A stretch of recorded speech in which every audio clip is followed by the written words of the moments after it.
Hello again and welcome back to our course on Excel 2013.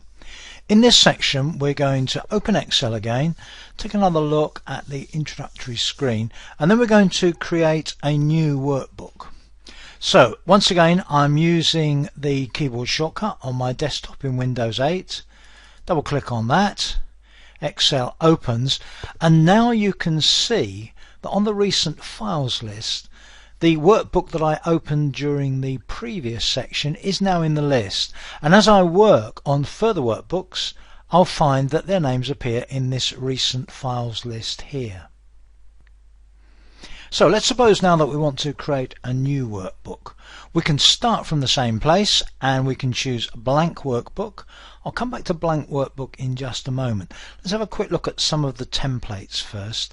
If you scroll down, and of course to scroll down, if you're using a touch screen, you can just scroll with your finger in the usual way. If you go down and look at the available templates, for instance, here's one, generic family budget. If I tap on generic family budget, what happens is the template details are downloaded from Microsoft. You can look at the description of what this template is, and there will normally be a rating as well. So other people who've tried this template will rate it in terms of what they thought of it on the basis of various factors. If you like the look of it and you want to give it a try, you click on Create and the template itself will be downloaded from Microsoft. So let's try this one. Let's click on Create. It's downloaded, and then when it's available it opens, and as you can see you've got a graphical kind of representation of a family's budget. You can see how the money spent by the family is split up here. There's some summarizing totals over here. Income $4,000, expenses $5,933, and cash flow, well, they've overspent in March. So you may wonder, well, where are all these numbers? Well, this page, this worksheet, note the tab down there, is really a dashboard. That means it's a summary of some other information. The second spreadsheet, the second worksheet, is labeled budget, and if I click on budget I can see where all of the various money entries are. There's quite a bit of information in there. Note that there is a scroll bar on the right that I can use to scroll up and down, and there's also a scroll bar at the bottom that lets me scroll left and right. Now of course you can do both of these things if you're using a touch device, just by using the touch device to scroll in the usual way.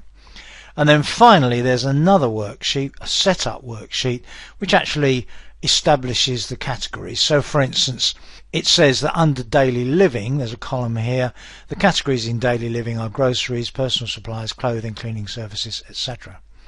Now the general idea of these templates is that somebody has gone to the trouble of creating the mechanism to make this thing work. And you could take this, maybe adapt the categories to your own requirements, and once you put your own figures in there, you should find that the dashboard will give you a good representation of your family's budget over the same period. Now of course you won't have the same figures as this other family, the Johnson family, and you probably won't have the same categories.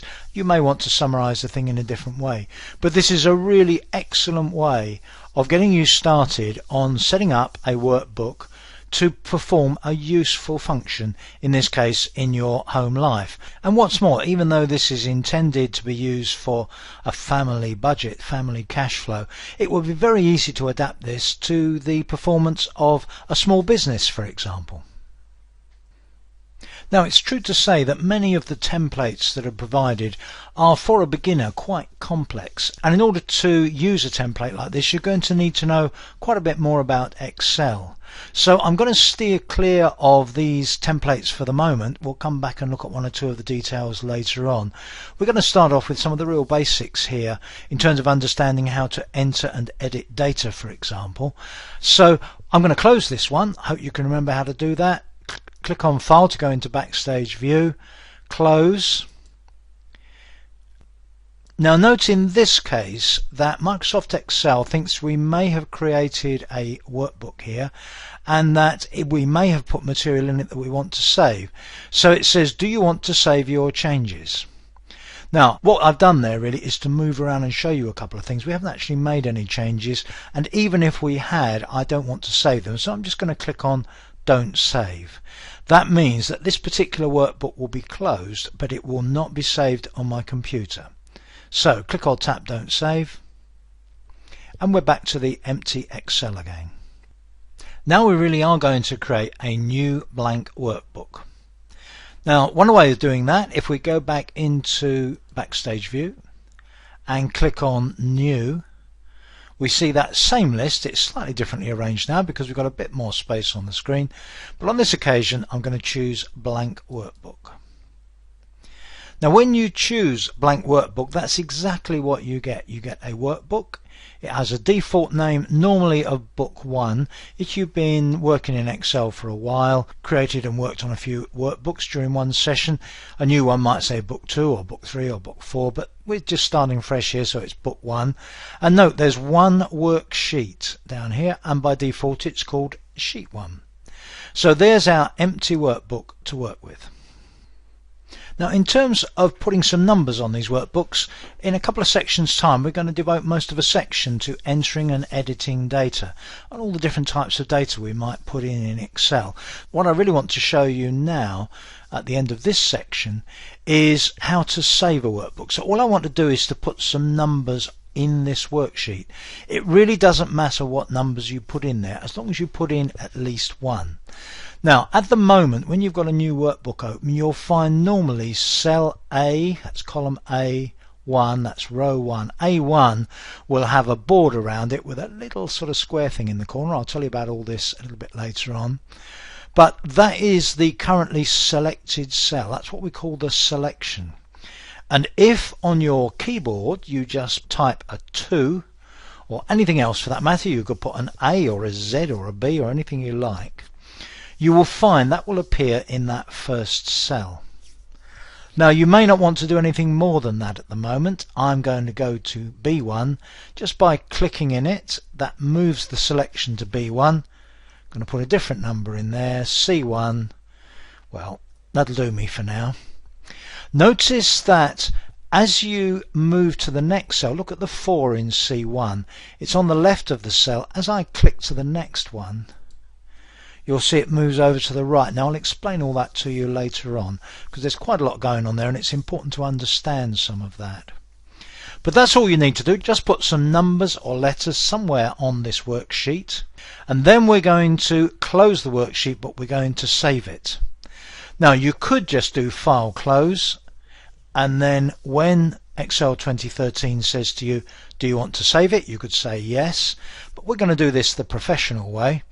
And we're going to say File, and we're going to do Save As. Now Save As means I've not saved this before, so I've got to tell you what it's called.